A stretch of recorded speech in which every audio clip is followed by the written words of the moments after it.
الشیطان الرجیم بسم اللہ الرحمن الرحیم الحمدللہ رب العالمین والصلاة والسلام علی رسولہ الکریم وعلی آلہ الطیبین الطاہرین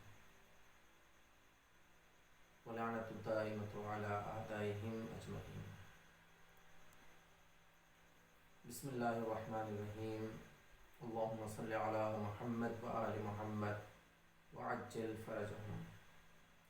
اللہم ارزقنی فیہ الذہن والتنبیہ وباعدنی فیہ من السفاہۃ والتنبیہ واجعل لی نصیبا من کل خیر تنزل فیہ بجودک یا اجود الاجودین۔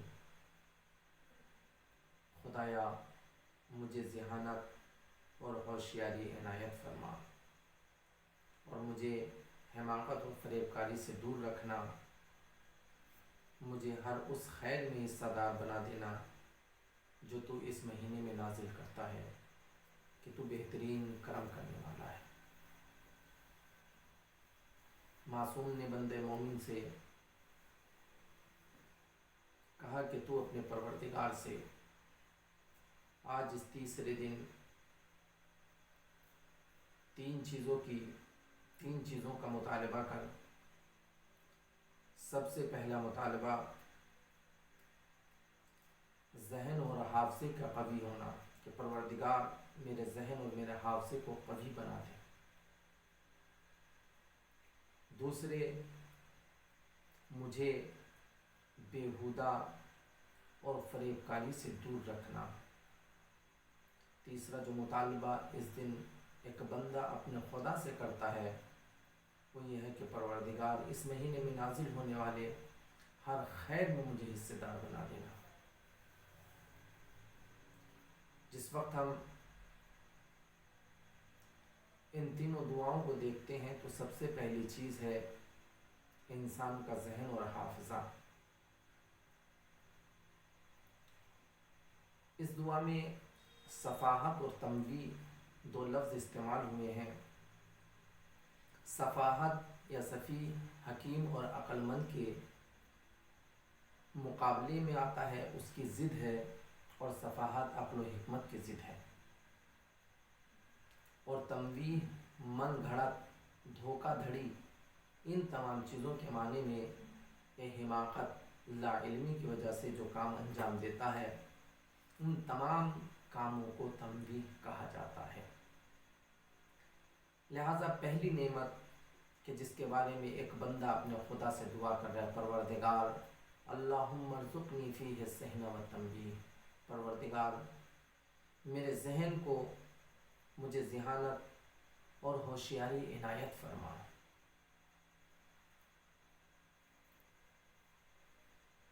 ذہانت اور ہوشیاری خدا بند عالم کی وہ عظیم نعمت ہے، عقل مندی خدا بند عالم کی وہ عظیم نعمت ہے کہ جس سے انسان دوسری تمام مخلوقات سے افضل ہوتا ہے۔